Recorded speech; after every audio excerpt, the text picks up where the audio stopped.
Então, ¿Cómo estás? bien, ¿y tú? Bien. ¿Qué? Ciao. Ni hao. Right now, I use Noche.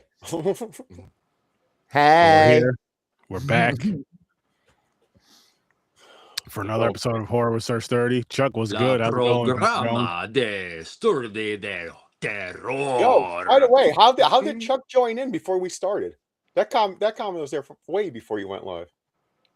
Probably commented because it's up, so probably commented ahead of time, right before, you know. But what's good? What's going on, everybody? How's everybody doing? Hey. Good. As you guys can see, we are discussing a body horror film tonight, The Substance. And, well, I'll tell you guys a little later. I got some fun stuff. I'll tell you guys later. Some stuff I watched, but we'll get to that. We'll get to that. I got notes for this shit. But how's everybody doing tonight? How are you guys all doing? Doing good, man. I watched same thing as you. I'll talk about it later, but I watched a few movies today. I'll bring that up, James. Don't even worry. Had a good day. Nice relaxing. Yeah, worked. Got to watch a movie, and then got to watch this later on in the day, which we'll get to it. we'll definitely get to this one. But how's it going, Trevor? How's it going, Gamer? It's going well. I want to thank you for giving me an opportunity to get off my ass and watch a movie I've wanted to see for a year. And thank you, because it was pretty damn good. So yeah, and it's funny you say that, Trevor, because with this movie here, it was one of those movies that I've been meaning to watch and kept forgetting to watch, and I'm like, you know what? I know this. I can't remember if this came out last year or like the tail end of 2024. 24, I think.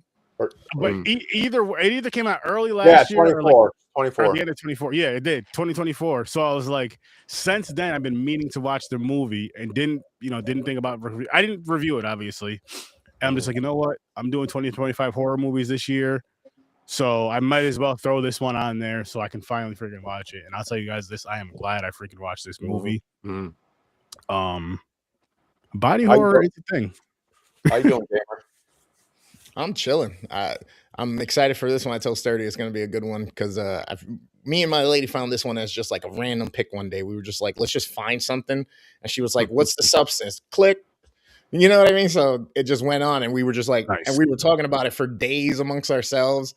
You know, we went over to my cousin's house and just like, yo, what you guys been up to? Oh, we've been watching TV. Oh, have you seen this series? Yo, have you guys seen The Substance? And it just still, I was on with you guys mentioned it and I still mention it to people in passing. Nice. Yeah, this was definitely one of those. And Gamer, just because of the I could see why you liked it, why you enjoyed it, I guess because the story of it and stuff, but the gore is what has me surprised that you actually liked it. Yeah, no.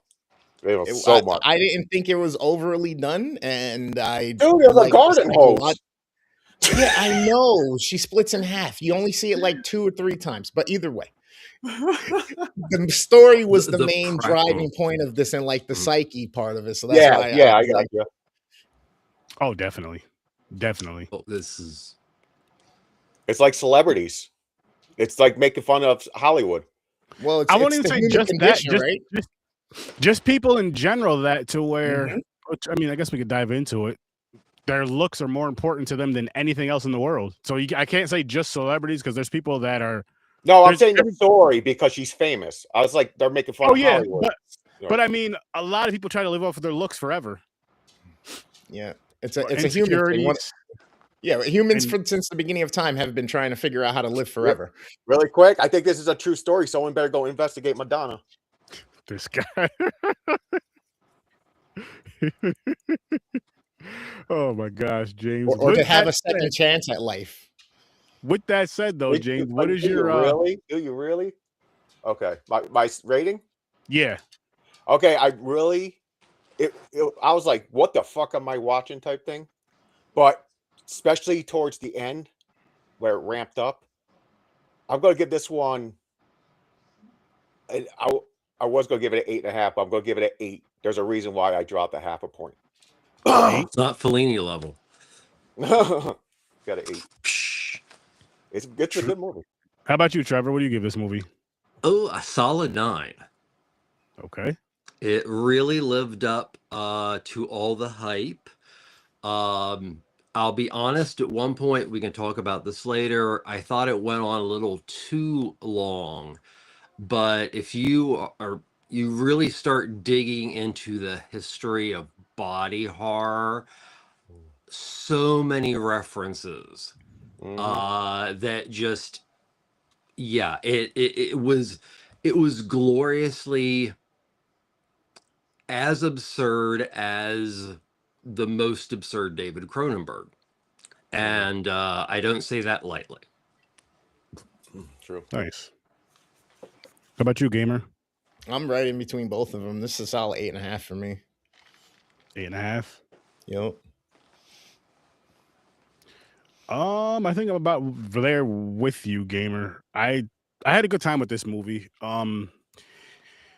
It's I every time I see a body horror movie, I forget that I like body horror. Every single time, because it's not something you see often. It's something I watch like all the time. You know what I mean? I don't watch it a lot, but when I do see it, and then when you have a story like this one where it's a lot of, she obviously has a lot of insecurities, especially the scene where, which I'm just going to dive into it. She ends up going into the men's room. Elizabeth, I believe her name was at the time. She ends up using the men's room, and she's in the stall or whatever. And she overhears like the head guy, her boss, I would say, talking about her, and pretty much talking about how she needs to be replaced. She's old, she's 50, she doesn't look beautiful anymore. This, that, and the third. And of course, that already having the insecurities she had, that hearing that didn't help anything. And it fucking takes it takes a little bit, but it takes a turn from there. I do agree with you, Trevor. Maybe not necessarily with this build-up part of it, because you do kind of need that.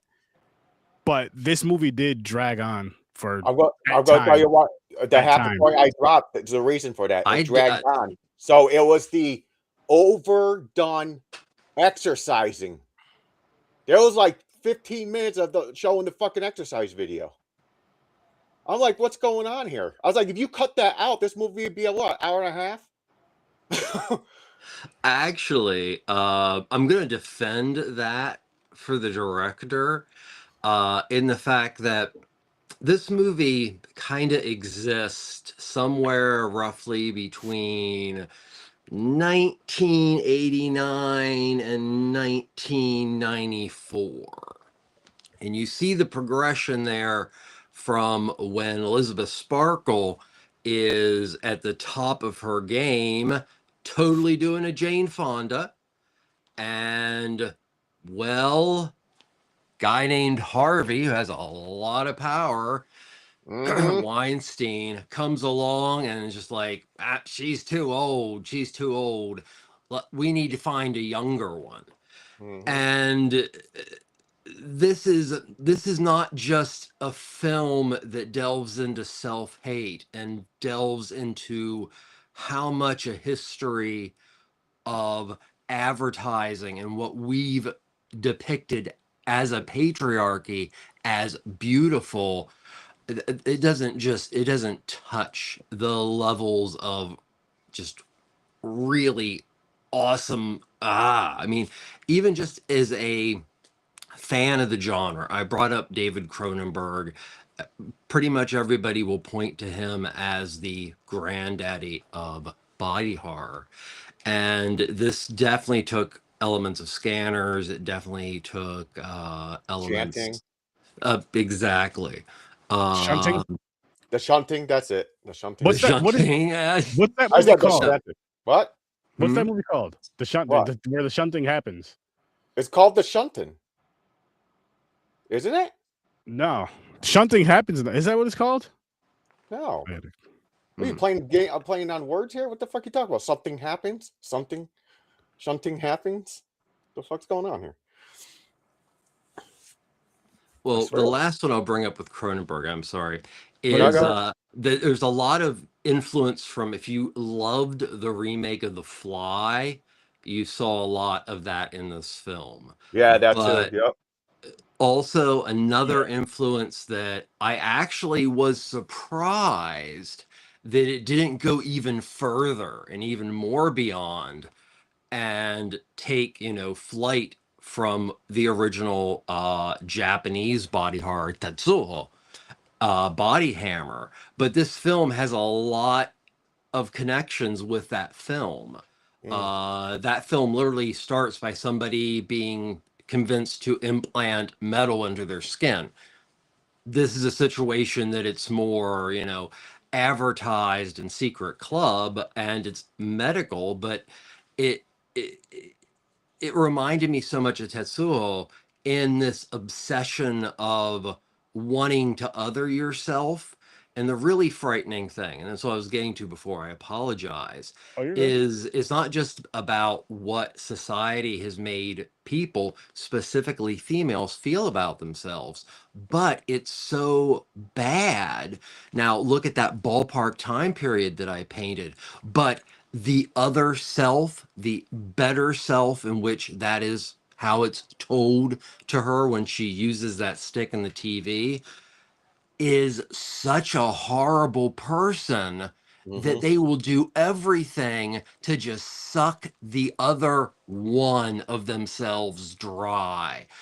Imagine waking up and understanding that at the core you're that horrible a human, but that is because of what society has told you, what you should do and how far you should take it.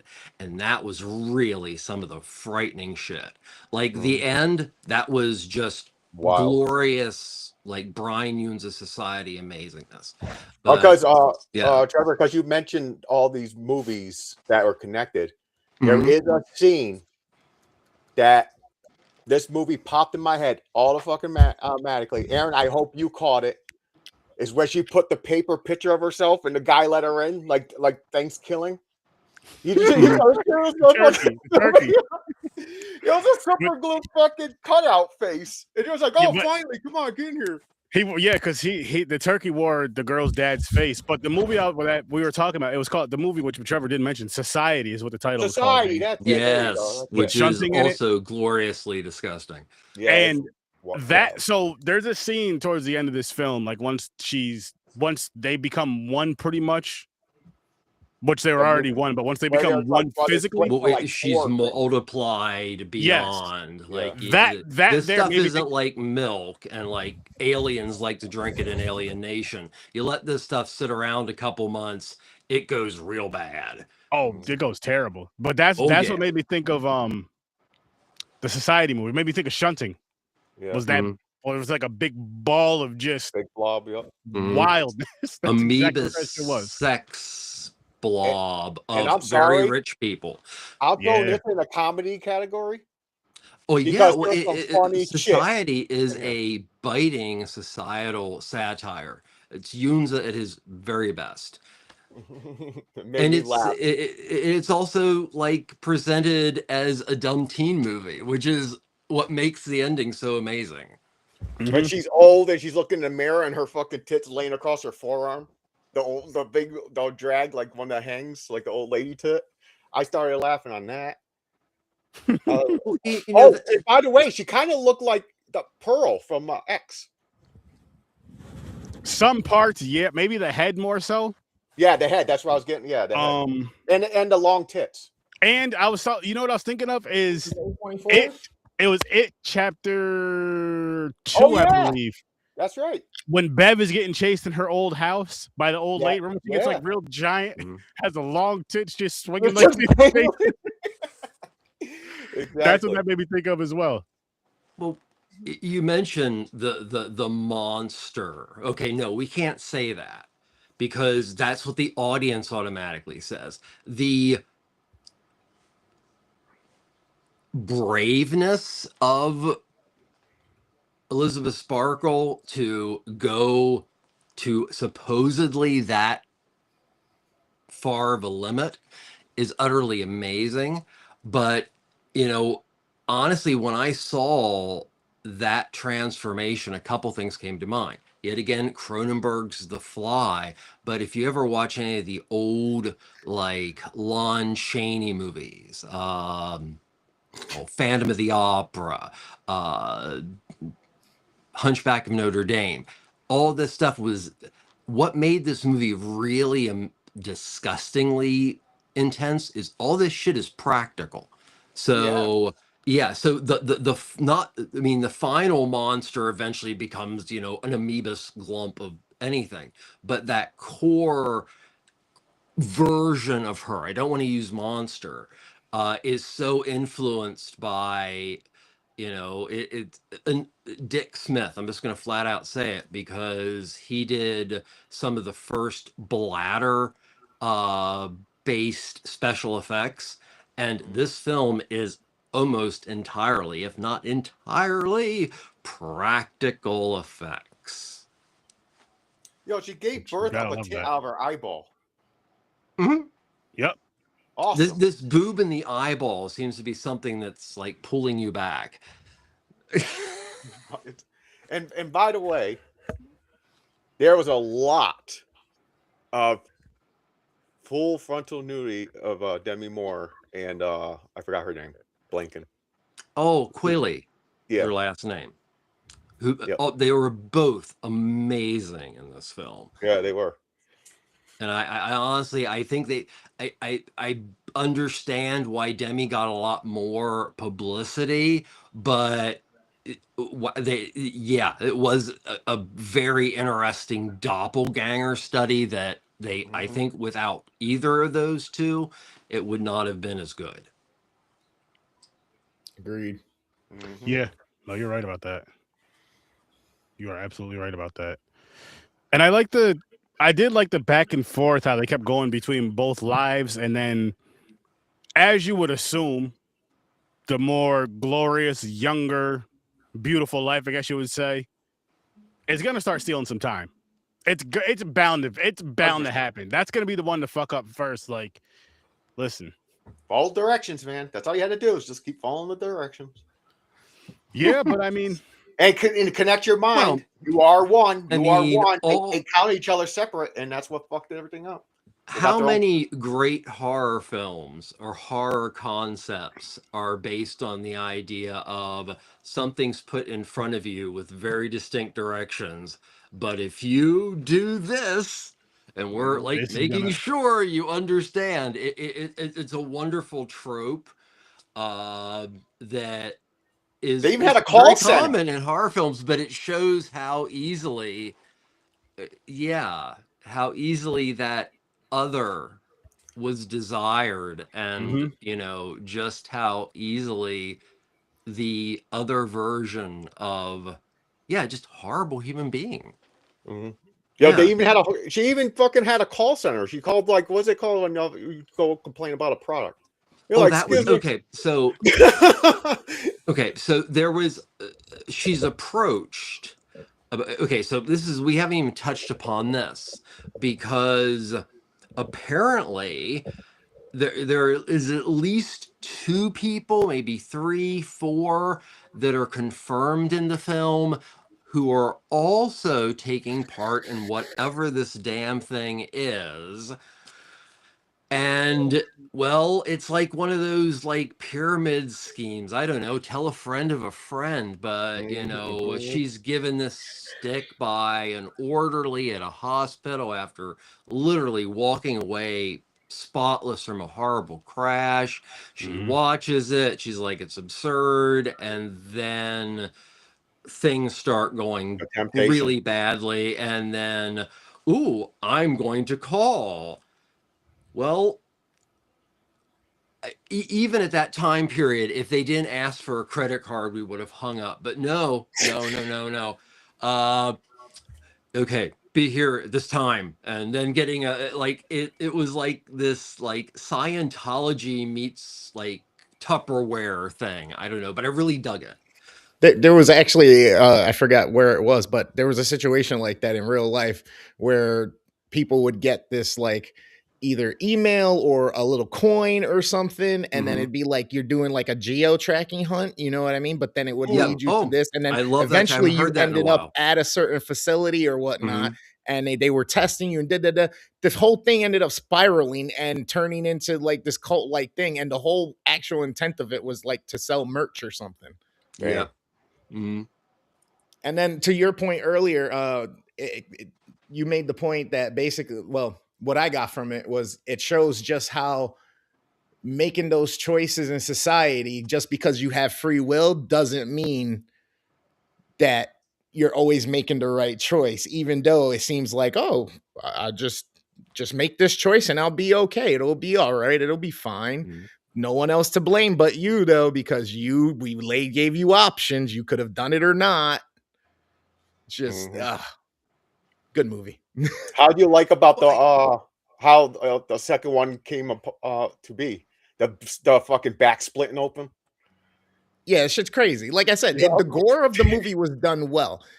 I like that it wasn't the main focus. I like that it wasn't so overly done that every time it was on screen, it was like the most over the top, aimed for, swung for the fences, grotesque thing.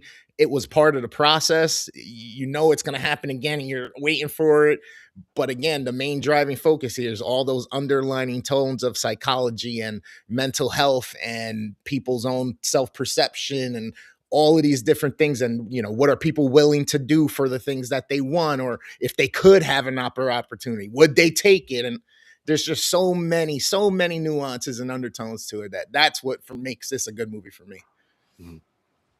I like that. I like when Sue was smashing Elizabeth's face into the mirror, just cracking her skull open and shit. I was like, damn. I was like, oh, this is fucking great. She was whooping her own teeth ass. falling out. Mm-hmm. Every movie I see where teeth fall out, I'm like, fuck. Because they're like, then they just grab the other one and just yank it and pull it out. I'm like, damn. I'm like, relax. My wife pretty much had that same. She was like, that just one of those things she's not a big fan of in movies, I'll say. Nails are mine. Oh, the fingernails is wild too. Yeah, that was. I've seen that a lot in mafia movies, though. I got used to it. But no, it's more that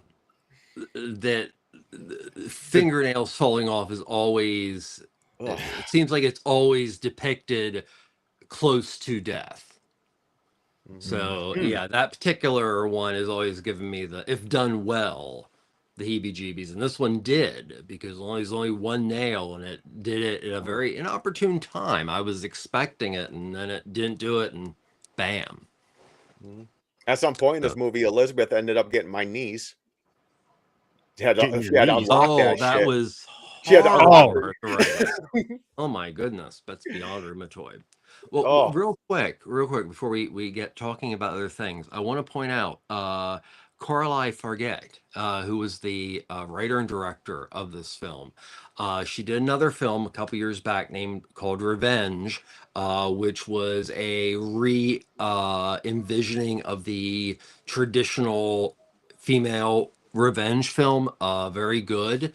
But this is a movie that is very important. It's very important to talk about, but it's also a little weird to talk about it without female voices, because this is a film that, you know, as I said, you know, I can talk about how, you know, horrible at the core this person is, but it's how horrible at the core this person is created by what society wants, what advertising wants, what the patriarchy wants, what, you know, Dennis Quaid as Harvey Fierstein, you know, wants. So it's just frightening that, you know, Elizabeth Sparkle's inner self could have been pushed so far by that, you know. I mean, she didn't even get a chance. I can't even say she was Deborah Wingard. But basically that concept, that's intense, deep stuff. Yeah. I mean, would if you could rewind, if you tried to put yourself in that situation for a, you know, actress of whatever age but you know, like between 45, 50, I don't know, put yourself in that place and think, you know, is this kind of like, you know, even kind of harks back to like Sunset Boulevard and shit, but you know, if you had the perfect life and you could redo it again, would the person that your life made you fuck you over? Yes. And that's frightening. And that's frightening that, this is a person who didn't walk out with those ideas in their head.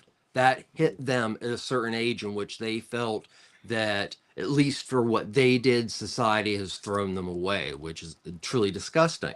But it shows how far a person will go to keep popularity, to keep power, to keep an image. And that was a very depressing part of the film.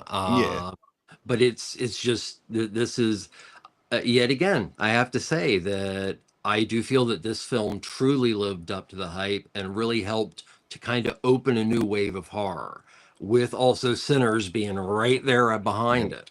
I mean, yeah. Hey, Trent, with the last thing you said being about how disgusting that is, I think the whole lesson in it is to realize, to be happy with what you did experience, with that point you're at now, and that you were able to realize what that type of person would have been and could have continued to be had you not adapted, changed, and evolved to now being the new entity and person that you are.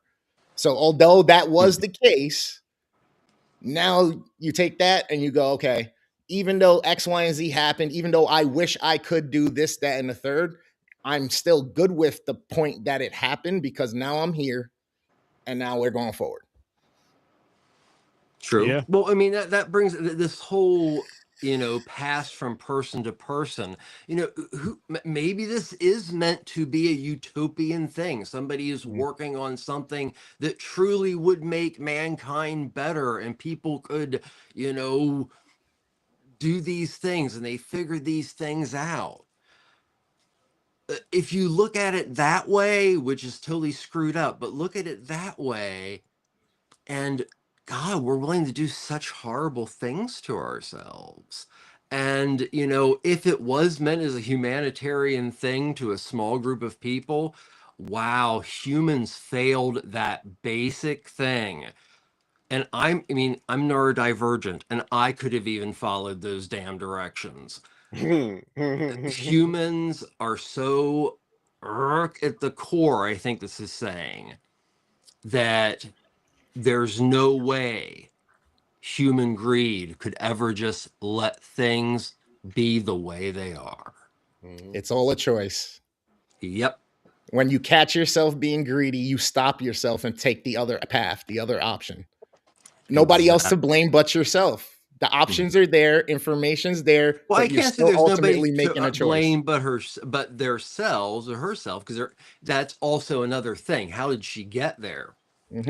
But it's also making a straight-on reference to human beings. Absolutely. Yep. Literally the human condition. Yep. All the fallacies and flaws. Which makes great body horror, because body horror is also spans beyond gender too. That's, one of its, really interesting, elements. Yeah. Of course, has been used massively in films. A part I got confused. That's why we like these, because we can relate to them on some level. Yeah.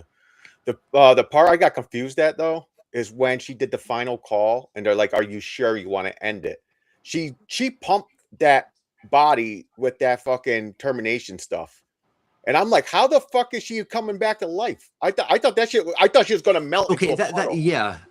You got a definite point there, because actually I was watching it remotely with my partner Hannah, and she brought up about, because she was a little head, was about, she almost killed Elizabeth. She got like all these weird, like kung fu-esque Matrix. I don't know where that came. I have to agree with her. I don't know where that came in the story. It made me laugh. I do feel that, she did learn that, just because there isn't an expiration date when it says throw the damn thing out. It says only one time only for a reason. Well, yeah. And even says dispose of. And it's crazy. Yeah. This stuff does not have a great shelf life. It's And then again, if you really want to like push it, really far out, there is kind of an element to, the box. It's Pandora's box, but you can go from Pandora's box to the box in the mail to the Hellraiser box. There's that. It's that. There's something there. It's promising us something that we probably know at the core is BS, but our desperation to have what we don't have anymore or to take it from somebody else is enough that we'll stick our hand in that box. Yeah. Oh, that scene with the food, Chad? That shit was insane. Where she was cooking I all love that food and she just sits there and eats it all. And she's The like, payback. and she got mad the next day and sued her. She's like, what? She just started freaking out. She's like, what the fuck are you doing? You're just That fucking. It was a Oh. good payback to her though, because again, she was at the part now where I feel she still wanted to see that younger life, but she was getting more and more comfortable with who she was. But the younger half of her, the younger part of her, kept fucking up. It was just like, all right, they started with the party. I only need a few hours, and you see what happened with that, and I'm just like, this is where shit's about to like start taking a turn for her, because all it takes is that one little inkling of greed, that one little extra second of something that you should not do, and she did, but she did a few fucking hours. She was just like, "Fuck this, I'm going crazy." Coming in with the And- jars and taking as much yes, whatever spinal fluid. Yeah, there's some Bone Lovecraftian marrow. I don't know what references the hell you wanna here. call it. Yeah. Mhm. it was. Also, the green stuff Where- reminded me of. We're our own Reanimator. worst enemy. We know how to defeat ourselves. It was not only Reanimator, Trevor, but Mhm. Teenage Mutant Ninja Turtles. Bingo. Yeah. I was thinking of both of those, like Reanimator and Oh yeah, Turtles. this film's like, I mean, it is a wonderful film, and it is a film that you definitely should see to watch as a serious film. But man, if you are a film lover, like I'm excited to revisit this film just to pick out more references to really like in-depth body horror stuff. Nice, Yeah. nice. Yeah, I'm glad I finally watched this movie. I'm really happy I finally watched this movie. And I'll also say I'm happy I watched this and sat down and had a conversation, like having a podcast versus doing like a solo type of deal with this, because this is one of those that I feel I would say you do have to be a fan of body horror, and you shouldn't and I'll say gore shouldn't bother you, or you should be okay with gore watching this movie, and body horror you got to be okay with to really kind of get into this film, or else it's not going to be for you. But oh my goodness, man, it makes me want to go down like a little rabbit hole of some body horror films now. You're not going to get the Sound of Music. So if you're thinking that walking into this film, I'm sorry, it would greatly disappoint you. Yeah, if you're looking for the Sound of Music and you're turning this on, you're going to be in for a big surprise. It is 2 hours and 22 minutes, so it might fool you with the length. But other than that, you're going to be in for a big surprise. The hills are alive with sound of. Yeah. I will say the sound design behind the movie helped intensify moments and stuff yes. like that. Like they did a great Mhm. job with all of that. Like these are all the points that help make this movie a great, solid movie. Not a 10, but man, oh man, they hit boxes. I mean, Mhm. shit. The cinematography in this movie was awesome. Oh yes. With everything they shot, including when she, she had the shunt. We'll call it when she was shunting, so to speak. Mhm. The cinematography for that, and then when it's like showing the crowd, like showing her and showing the crowd as she's coming up, I'm like, it's making me think of a little bit Scary Movie or Scream, where the girl's going up to perform and she sees the dude in the background that's killing or whatever. Not that, but just how they showed like the light shining on her and then her coming up and stuff. Just that part alone. And then just like the crowd the whole time just sitting there just watching this whole thing transpire until the blood happens. And then they decide to get up and run. No, the mother and the daughter still stayed there. Well, besides, I mean, They got drenched. And what were children doing there with all them titties out? That's what, yo. For one, they said this is a New Year's Eve thing. I was thinking about the ball dropping where the celebrities are talking outside and everything. I seen these. I don't know what you want to call them. The girls with the feathers. They don't see it. They don't see it. Wouldn't that be? Well, no, they did say major network, didn't they? Yeah. Okay, they did say major network. Okay. I was confused on that part too. I was like, wait a minute. I was like, why are these all titties hanging out here? I was like, what's going on here? I wasn't Kinda complaining, short, but it's just like, this probably shouldn't be around these kids. And I'm gonna tell you right now, listen. Yeah, play on. If you guys are gonna be showing titties when the ball drops or whatever, I might actually watch. I'm just throwing that out there. New Year's has been boring and the same for my whole fucking life. And I'm sure it's been the same before in my life, just a boring ass ball dropping. Other places do it better. Show some titties. That's all I'm saying. Do something better. Do something better. Step up. There you go. I actually hate to interrupt, but I'm going to bring it back to what you brought up, Sturdy, which was the cinematography, and that this movie is really fun with that. Unfortunately, I can't remember names, but definitely the cinematographer for Kubrick's The Shining. There's a lot of influence there. A lot of influence in some of the cinematographers that Dario Argento has worked with. It has this amazingly sterile quality to films like Antiviral and stuff like that. And it did a really beautiful job of, I love what I like to call the long pull away. So like something's here and then slow like that. I love that, especially when it's done with walls or barriers. And the cinematographer did it, and they did it, and it didn't seem cliched. So yeah. And unfortunately, I can't remember the cinematographer on this film, so I apologize to them. What were some of your favorite parts of this movie, Gamer? Because I know you said you've seen this before with the girl, and you did mention, like, when this popped up on the wheel, you were actually excited for this shit. You were talking about you're watching with your lady. Yeah, like 2 months ago, like I said, it was just a random pick. We were bored one night. We were just like, what do you want to watch? Anything. I just picked. She was like, what's the substance? Don't know. Hit it. Watched it. Again, at first you're like, what is it about to be? You can kind of see where it's going. And then next thing you know, it just gets crazy. The whole horror element comes out of it, the secretive part of it, the randomness of that and everything. And then like you start to pick apart all the choices and decisions and actions. And you're like, damn, how quickly it can just go, I had a great time with it. I think it's a good watch for a lot of people. Again, I don't like horror or gore at all.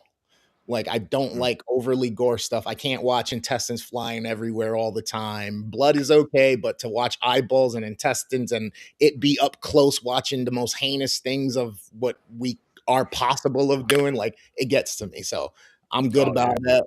But this doesn't do that. This is it shows you a weird dynamic in a weird fantasy situation. Well, what we hope would be weird. We don't know. It's 2026. Technology's funny. But that's why I watch certain things like this is just to kind of just shake my head and kind of realize certain things and try to remind myself just keep being a good person. This has a lot of like the scenes where you can have multiple conversations just about one scene, then talk about another scene, because it's so much going on with this story that worked so well.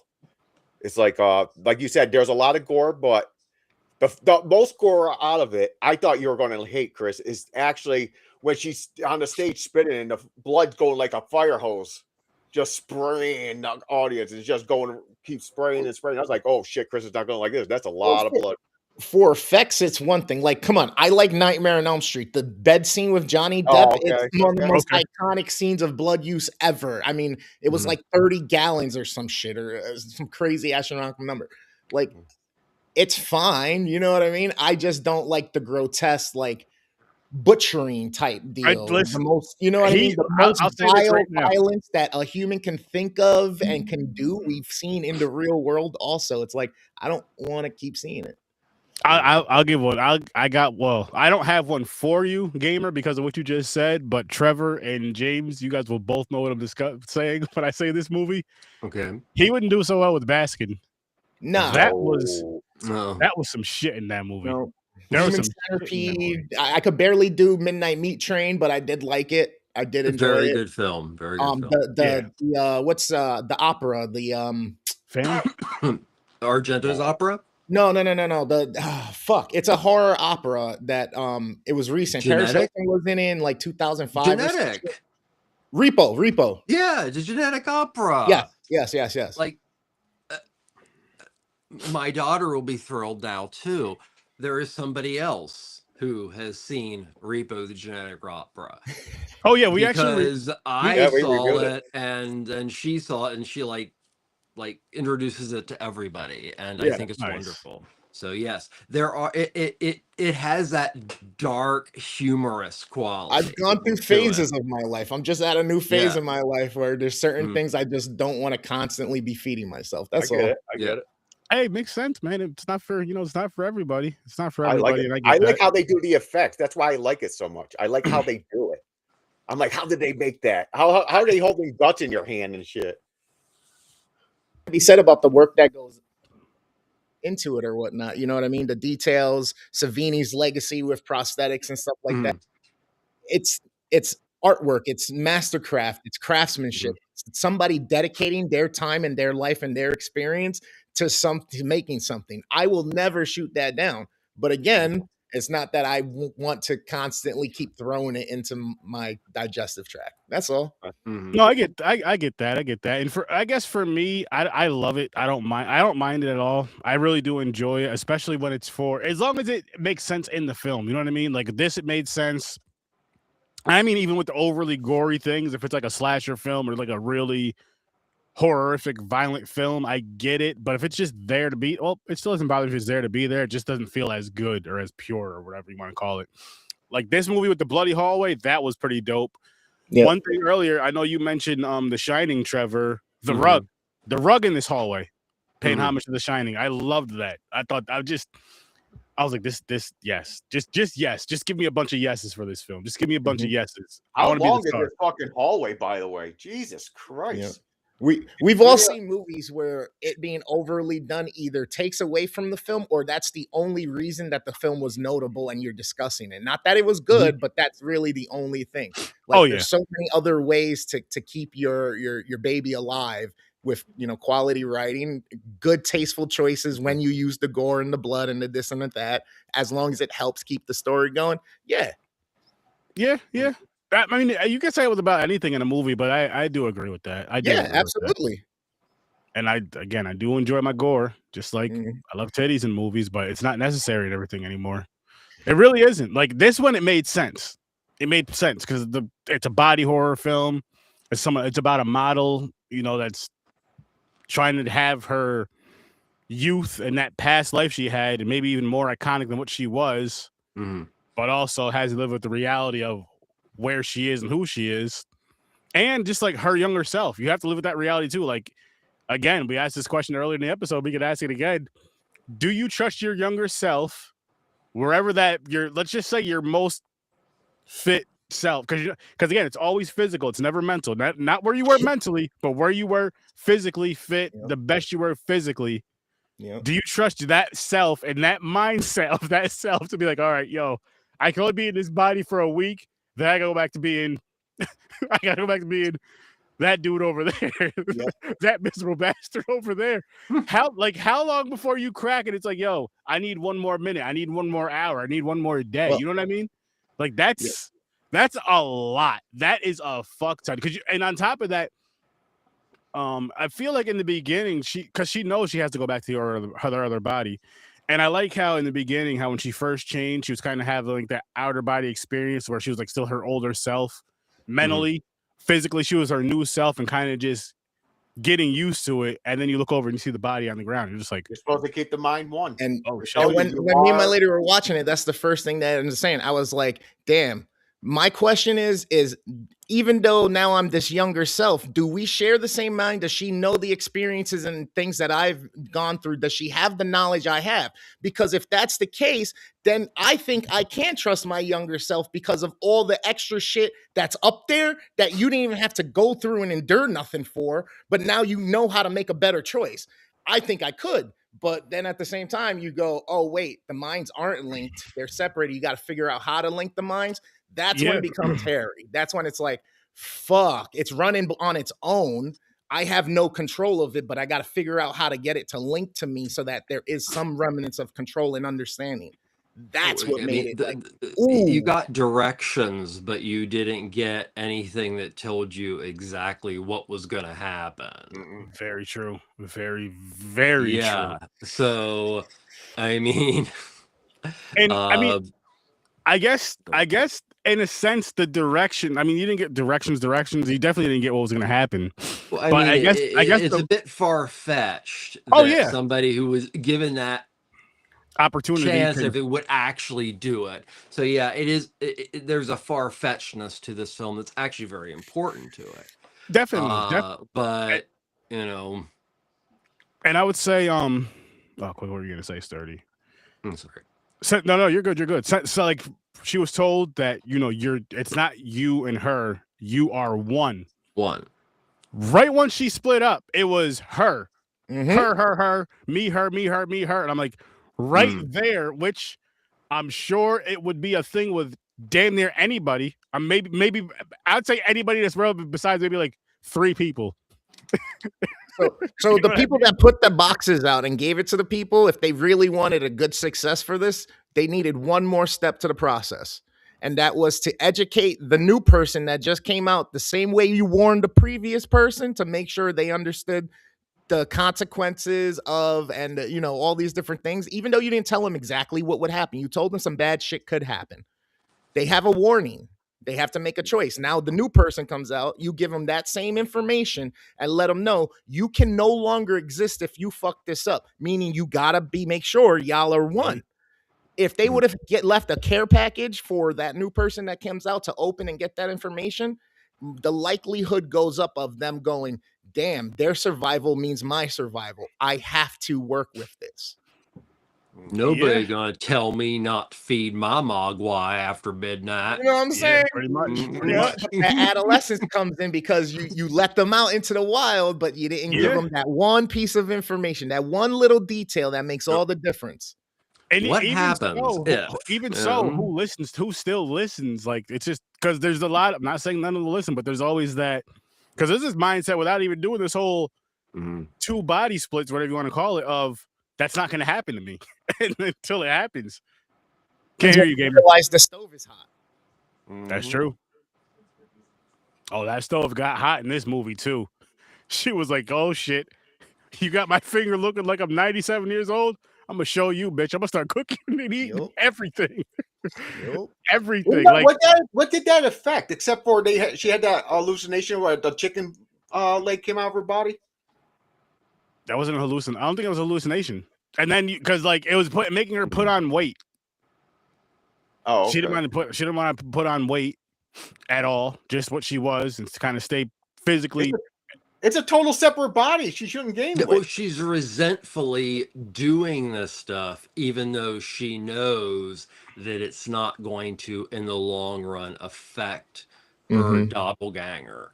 Her doppelganger is, and it is said during the promo she watches on television, her better self. The better self is like, now the better self is mad that you're not taking care of yourself and you're Self, hindering my because business. I'm what you want anyway, and I'm living life so much better than you are, and it's just Mhm. yeah. And the Mhm. the greed of it's also it's like a drug you take, but you only take it once, because But it's the You worst know, type of battle because it's yeah, yourself. exactly. So you've taken this drug. You know every button to push.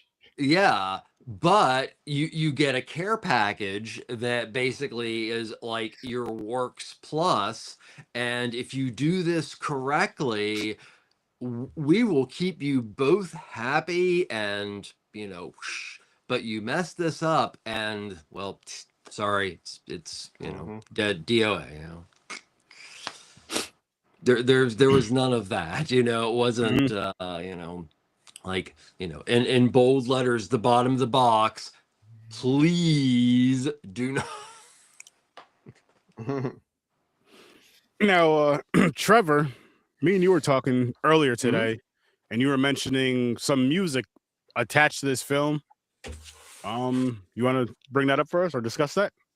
Oh, this movie also got a bit of attention for its score, which ranges from like minimalist club music to like extreme intense bang bang bang industrial and everything in between, but this is a score that if you removed the score by this gentleman out of Sussex named Rafferty, the film would not have the power that it does.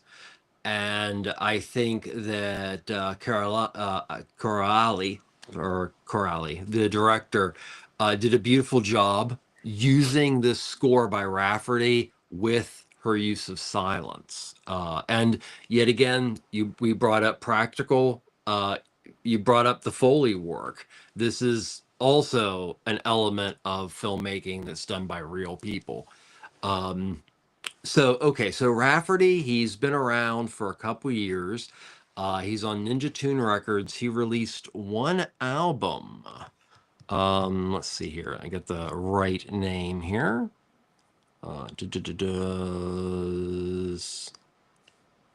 Called Sleep of Reason. Listen to part of it. Really good, dark yet very minimalist.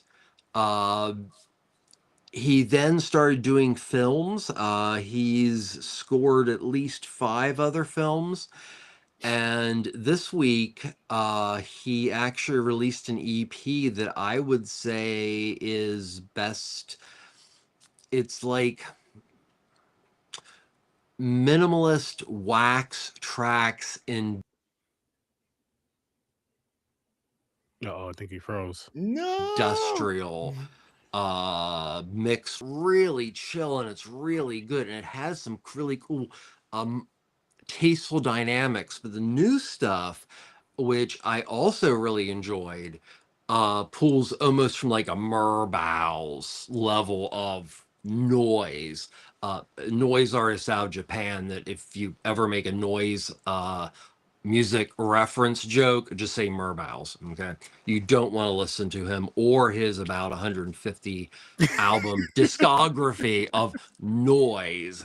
Even I can't get behind the Murbaus. Okay, so that was off to wherever. So Nice. And then James, Yes. I'll let you go first with this one, which I'll talk to you about it. Go ahead.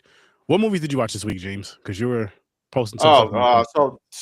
Today I watched 3 movies total. This one, I watched I Am Lisa. And I see the other one is called. Where are you?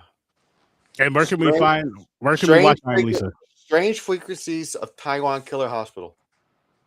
oh, I've heard that one before. So I Am Lisa, it's on Prime, Nice. and the other one is on Netflix. Nice. So I watched 4 movies, which I'm going to pull them up in a second. But I watched 4 movies this week, not including this film. And so I'm just going to pull this up really quick. Sturdy's weekly. Oh, I see Weekly Mother of rentals. Flies too. And actually I started off with Mother of Flies. How was that? It was decent. I'll say for me it was decent. It wasn't a bad film. It was folklore. There's a witch in it. It's definitely worth a one-time watch. Definitely worth a one-time watch. Which you can watch it over on Shudder. It's a little weird, not too much weird. Yeah, it is. It is. And then after that, I watched this movie called The Elixir, which you can watch that over on Netflix. Similar to this in a sense, but instead of like body horror, it's zombies. But like as far as like the beauty aspect of it and the youth aspect of it, you pull that from it, and then there's zombies. And it's a foreign film, but I recommend it. Had a good time with it. Had a really, really, really good time with it. Actually, it was fun. But it did run. It did run a little longer than I felt like it should have. I will say that it did run longer than I felt like it should have. Winter Island. This movie right here was, besides The Substance, this movie right here, Winter Island, was probably my movie of the week. Which I'm going to be doing a video for all 4 of these movies tomorrow, so I'm not going to give you guys my ratings. But I really, really enjoyed this film. Grief, tragedy. It starts off with a family member in this movie that takes their own life. And from there, it just goes like the way that each person in this household grieves, the way that these 3 family members grieve, and what they go throughout this film, you're just like, holy shit. And how did it get there? Okay. And then I watched this other movie right here, The Haunting of Cottonwood. I watched that movie earlier today. Wasn't really a fan of it. It was like a typical ghost horror film. Acting was not that. The acting was bad. The acting was terrible. So out of all these movies here, I will say Winter Island is definitely worth the late fees. Cottonwood, you bring that shit right back. Like, you rent that movie, you bring that shit right once you're done watching it. You just bring that shit back. And if you have to, if the if the video store is closed, you just drop it in that slot. Like, listen, that return box slot, drop it in that slot because you don't want to see that again. The other two, I wouldn't say they're worth the late fees, but they're worth the return on time. But Winter Island is worth the late fees. That movie was just that good, and it was over on Tubi. I'll have to check it out. In my opinion. What up, Troy? How's it going? How's it going, man? Appreciate you stopping in here. And I guess we can get to the wheel. Tune in the next week, which I just threw this together as we were doing the show. Don't worry. I will be working on some shit.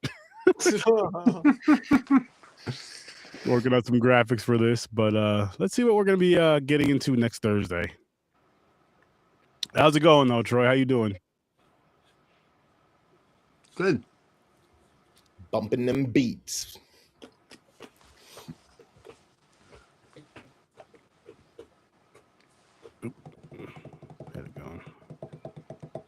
Happy to hear that, man. What's Happy up, to hear Matt? that. How are you? What's good, Matt? What's up? Sturdo Vision will be back again in March, guys. Sturdo Vision will be back again in March on Saturdays, 11 o'clock Eastern time, 11 p.m. I like that time. I'm My old ass likes that time. Oh, shit. Okay. Oh, how do we access that? Walk. I don't know if it's available yet. We got to find out. Oh, we'll find out where it's at. Don't worry about that. But that's what we're going to be watching next week is The Long Walk, 2025 horror film. And can't wait to see it. That's another style horror movie. How Mick explained it. I'm like, yeah. Damn. I'm like, oh. It goes into your Stephen King thing too. Some more Stephen King. Yeah. Yes. It's out on Blu-ray. All right, cool. It's probably on streaming and stuff too. I'm sure it is. We'll figure it out. But I mean, that was a good time tonight, gentlemen. That was a nice conversation about this movie. Everybody that's been in the comments throughout the show, I appreciate it. Everybody that's going to be in the comments after the show's over, after the live to rewatch, I appreciate it. Thank you all. And make sure you check out Fade Theory. Make sure you check out Worst Damn Gamer Ever. Make sure you check out Ambassador Media. Make sure you check out Popcorn and Pints. Make sure you check out The Scene Snobs.